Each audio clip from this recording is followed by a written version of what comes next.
Ladies and gentlemen, so I haven't uploaded any Gotham videos as of recently, but I'm guessing with the wealth of information on our hands post-Comic-Con, it's about perfect timing to talk some Gotham. It's no secret that we're getting a year 1 arc come next season, that much was pretty clear with the 3rd season finale, but Ben McKenzie did spill some beans about the arcs we should expect as season 4 arrives. Only instead of getting such an arc right away, we'll get what he referred to as their version of the Long Halloween. That, of course, and according to him, will be followed by a year 1 arc, so pretty much it will be more like a front half, back half season split. But for the time being and for the purpose of this video, let's set our focus on the Long Halloween comic book arc, all it entailed, and what we could more or less expect from this season 4 arc given the reveal. Now, I don't really remember the main reason why I loved this arc so much back when I first read it. If I remember correctly, it was actually a mix of a lot of things. I had to go through it once more recently in order to jog my memory, and yeah, there are a whole lot of reasons why this arc is just so likable. For starters, there's the whole Godfather theme going on when it comes to the two infamous Gotham crime families, the Falcones and the Maronis. Now, for the past few months you've been a subscriber to or a frequent visitor of my channel, you'd know the Godfather trilogy is right on top of my list of favorite movies of all time.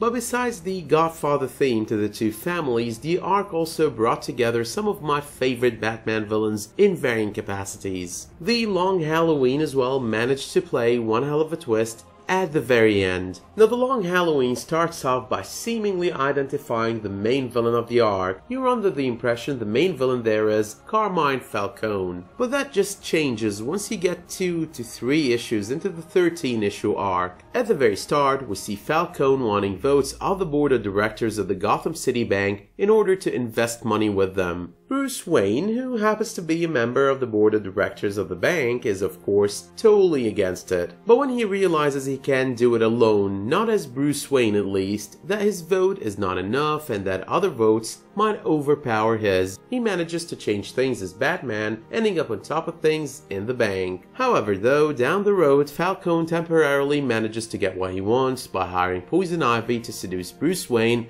with her well-known ability of mind control using her pheromones, and she actually manages to get Bruce to change his vote and allow the Falcone money into the bank, which Falcone later on hires Scarecrow and Jervis Tetch to steal for him. But before the arc gets to the part with Ivy, Scarecrow, and Tetch, the major villain of this arc is revealed as a killer strikes the Falcone family on Halloween. He starts off by killing Carmine's nephew, but then he goes off to killing one family member on every known holiday, thus earning the name the Holiday Killer. Those members of his family included as well his good son, the one who never got mixed up in the family business, Alberto Falcone. Now, as I stated early on, various amazing Batman villains made appearances throughout this arc. The Jjoker, over 2 issues, was himself trying to find the Holiday Killer, but of course that wasn't out of the kindness of his heart or because of his care for the Falcones or for the welfare of Gotham City. Instead, it was all because he didn't see Gotham fit to have homicidal maniacs other than him. The Riddler as well, and on another issue, was hired by Carmine Falcone to try and figure out who the Holiday Killer was. So yeah, the list of Batman villains goes on and on. In the meanwhile though, there was this story brewing in the background, one with James Gordon, Harvey Dent, and Batman, where they together make a vow and a promise to take Carmine Falcone down without crossing the kind of lines that should never be crossed. The arc though seemed to be playing this different angle when it comes to Harvey Dent, and from the get-go, he makes all these statements that tempts the reader into believing he's gonna go bad or that he might even be the Holiday Killer. Now, that feeling kinda gets stronger when Harvey discovers the stored untraceable, stockpiled and unlaundered cash of Carmine Falcone along with Batman and sets it on fire. That kind of actually makes you wonder, how far is Harvey willing to go in his pursuit of justice? But on the same night that he burns the cash, he returns home, only for his house to be blown up into pieces with both him and his wife in it. Of course, that moment felt like a very Birth of Two-Face moment, but not really. Both him and his wife Gilda did survive the accident. As a byproduct of this incident though, he was now more than ever willing to do whatever it takes to take down Falcone. that takes him down a road of trying as well to take down Bruce Wayne under the suspicions and claims that his father was involved in business with Falcone, and as Bruce would be as well. But to make a long story short, when it comes to Dent, at some point Sal Maroni seems willing to testify against Falcone, especially after he suspects him of killing his father. At the very last moment though, and after a visit from Falcone's daughter, whom he seems to have a thing for, he has a change of heart, and while on the witness stand, throws acid in Harvey's face, thus allowing the birth of Two-Face. From there onwards, it's pretty straightforward. Two-Face frees all these Arkham Asylum villains we've been seeing throughout the arc, gets them together, attacks Falcone's mansion, and kills him. Not too long after, he's captured and thrown into Arkham by Batman. But between him going all Two-Face on us and his attack on Falcone's mansion, we get to realize the holiday killer was in fact the good son, Alberto Falcone, who faked his death on New Year's Eve and ended up caught as he attempted to kill Sal Maroni. Now as Two-Face is being taken away post his capture, he informs both Gordon and Batman that there were two holiday killers all along. Gordon and Batman then and there seem to write it off, to Harvey naming himself the second holiday killer after killing Falcone on Halloween 1 year from when it all started. However though, with the arc coming to an end and on its final pages, we watch Dent's wife Gilda as she describes to herself how she did a lot of these killings. She explains how she took it upon herself to start the murders after learning a lot from Harvey's case files. And guess what? She did it all for the simplest of reasons. Get rid of Falcone, get rid of Harvey's obsession with him, lighten his caseload, and finally end up having time to spend together and have a child. But besides the Gilda twist, there was the twist of her stopping with Christmas and believing Harvey took over from New Year's Eve. Now it's kind of improbable he did, considering Alberto faked his own death on New Year's Eve, but nonetheless the rest of the killings from that point forward were either his or Alberto's. But circling back to Gotham, here are a few things to note within this arc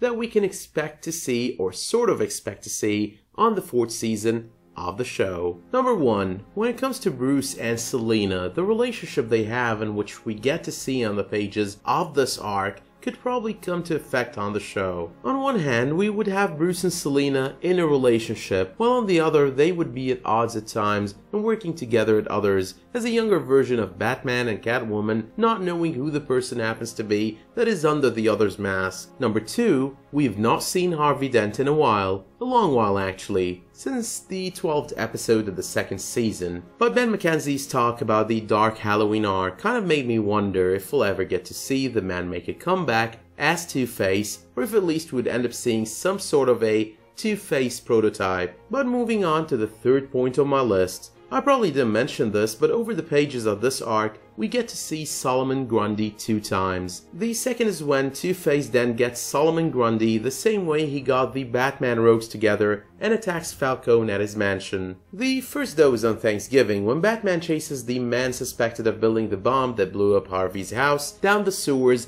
ending up in a fight sequence with Grundy. Now this version of Grundy is the nicer version of the character, still monstrous, but nicer, one that Batman deems one more lost Gotham soul, ending up having Thanksgiving dinner with him. But moving on to number 4, now I'm not sure they're going to do the holiday killer on the show, but at the risk of them going for that, I suppose I just gave you a good brief of what the comic book version is like. But even with all of that, I'm not really sure they'll do it with Falcone, and even if they do, I don't believe we should be expecting this whole Godfather vibe to the character or the arc. Besides that, we can almost be certain they're not going to do a Carmine Falcone versus Bruce Wayne arc, not yet at least. But moving on to number 5, it is still too early for the good comic book relationship between Gordon and Batman. It has also been made clear that we're getting more of an earlier version of this relationship, one in which the man of the law and the vigilante of Gotham are at odds. Ben McKenzie did state that much in the very same interview I mentioned at the very beginning of this video. He said, and I quote, "We're definitely leaning into Bruce, having learned some of the skills to be a vigilante, now actually attempting it. Now we have a long way to go before he can realistically be Batman, so there will be many stumbles and falls and regressions back to being a kid at times. But Gordon will eventually become aware of what he's doing, and that will bring them against each other."